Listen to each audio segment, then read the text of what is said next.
everyone, and welcome back to my channel. So today I thought I'd do a list of books that I read in 2015. But for this list I'm going to do books that I read that I didn't like, that were the worst books of this year, and the books that I had high hopes for but turned out to be a big disappointment for me. So let's get started. So the first book that I really didn't like is Zella by Donna Jo Napoli. This is supposed to be a retelling of Rapunzel, but I just really didn't like it. I didn't like the way it was told. The writing really wasn't that good in it, and I just really didn't enjoy reading it. It's a short book, but it just really wasn't good for me. The next book that I read is a book that I had high hopes for but ended up disappointing me, and that is Famous Last Words by Katie Allander. So far, I've read all of Katie Allander's books, and after her first trilogy of Bad Girls Don't Die, some of the books have gone downhill for me. This is one of them. I thought it would be a really good ghost story. I mean, it was okay. It wasn't that bad, but there's just some stuff about it that I really didn't like. The next book is Say Her Name by James Dawson. This book came as a kind of a disappointment. I guess maybe I should have read this before I read the other Mary books that will be in another video with my favorites, because that series, that Mary series, kind of like set the bar up high for like Bloody Mary books, and this one kind of was just like, it was okay. There wasn't really much gore or scariness or anything like that, so I mean, it wasn't that bad, but it wasn't really great like the other ones. The next book that I read that I didn't really like is Want to Go Private by Sarah Dare Littman. Sarah Dare Littman. This book is just about a girl who enters a online relationship with a guy who she thinks is her age, but ends up not being her age. Ends up being very, very much older than her, and she thinks she falls in love with him, and then she meets him, and everything else that happens after that. This book I didn't really like.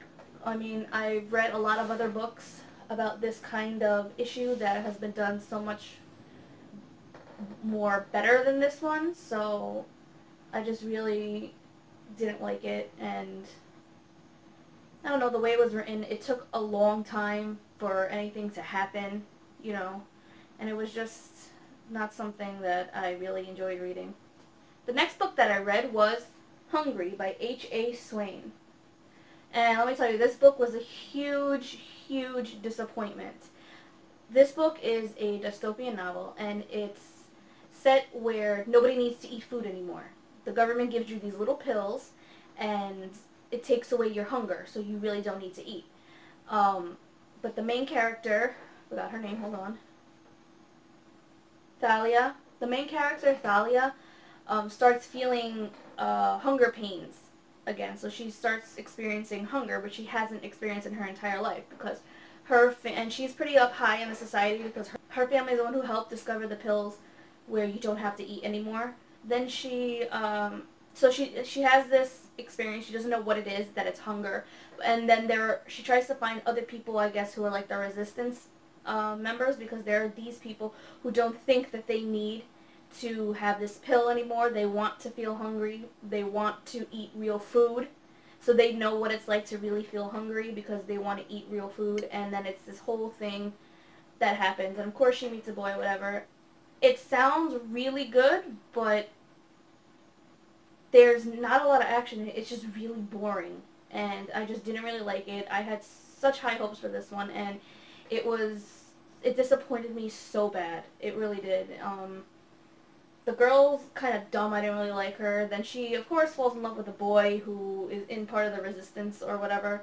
And honestly, I don't even really remember that much that happened in the book. That's how much it disappointed me and how much it really didn't stick with me. So this one was sad that it didn't hold up to my expectations. The next book is H2O by Virginia Bergen, or this is the US edition. I think it's called The Rain in the UK edition. This one was okay. It just wasn't as good as other dystopians that I've read. It has to do with, again, it was a really nice concept that a plague is coming and it's killing everybody, and it's in the rain. The rain kills everybody. So if you get one drop on you, it kills you. About this girl who's ends up losing her entire family, and she has to go and find like a camp or something where people are and they could be protected from the rain for the rest of the survivors. The concept is scary because think about it, you can't survive without water. You have to drink bottled water, and eventually that's going to run out, and you can't drink any other water because whatever it is that's killing people is in the rain. So that's kind of freaky. But I think the main reason that I wasn't too thrilled with this book is because I really didn't like the main character. Like, I really didn't. Like, she finds one of her classmates, and it's a guy, and he's like supposed to be the nerdiest, ugliest guy in the world. But the thing is, you found somebody, right? So you want to stick together with them. She just keeps whining about how she got saddled with the ugliest person in the world, and that she doesn't want to go through this with him or whatever. But it's like, just shut up. You finally found somebody that can help you, and you're being like a total bitch. Like, I just really couldn't stand her. The book ended on a cliffhanger, so I think I am going to read the second book in this series just to see what happens.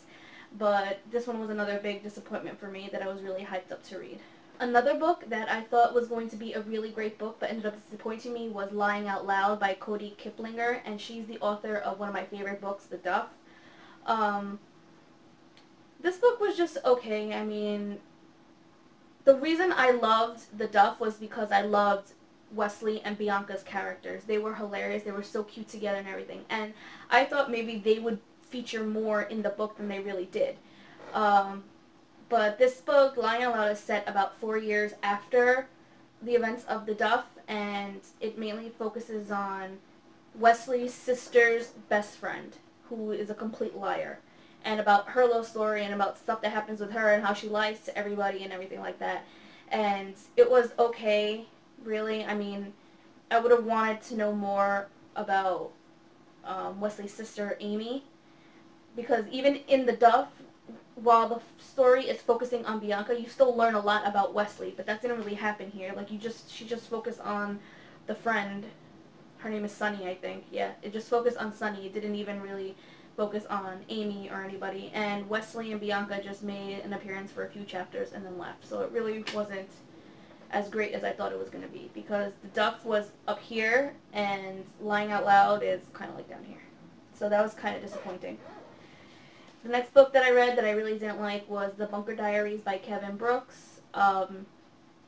It's a story about a boy who gets taken by a guy, and he gets put inside a bunker. And every day or every few days a new person comes. They have to be nice to the guy who's trapped them in there because he gives them food via a lift. So they can't go into the lift. The guy controls the lift, so he'll send the lift down so that it can bring them food, supplies, whatever they need. He controls when the lift goes up, so if any of them are inside the lift, he won't bring the lift up. So you have to be nice to him, because if you're not nice to him, then you don't get any food or supplies or anything like that. So it sounded very good, like the premise sounded good, but it was just so boring. It just had to do with this guy, and he's writing things that happen in day-to-day life where really almost nothing happens. Like, it's just very, very boring. Nothing exciting happened, and you think that people would be fighting with each other or they'd be trying to like rebel or anything. No, nothing really happened, and it was just really boring. And the last book that I'm going to mention that I read and I didn't really like is Point by Brandy Colbert. The book is about a girl who's a ballerina, and her best friend was taken or disappeared back when they were little. Suddenly the boy comes back, and his abductor was caught, and now there's a trial, and this girl, she knows who the abductor is, and everything like that. Like, you think it would be like focusing on the boy and what happens, but no, you don't even see the boy until the end, and he says like one word in the entire book. Like, it's just like really like anticlimactic. Like, the moment you've been waiting for is for her to talk to her best friend, and she doesn't talk to him. Only at the end for like a page, not even page, like a half a page, and that's it. And it was just really like leading all up to that, and then the whole ballerina thing I didn't really like either. And then the whole thing with her trying to fall for another guy and everything, but it just was a mess, and I just really didn't like it. So that's my list of worst and disappointment books that I read in 2015. I hope you guys liked the video, and I will see you next time with another one. Bye!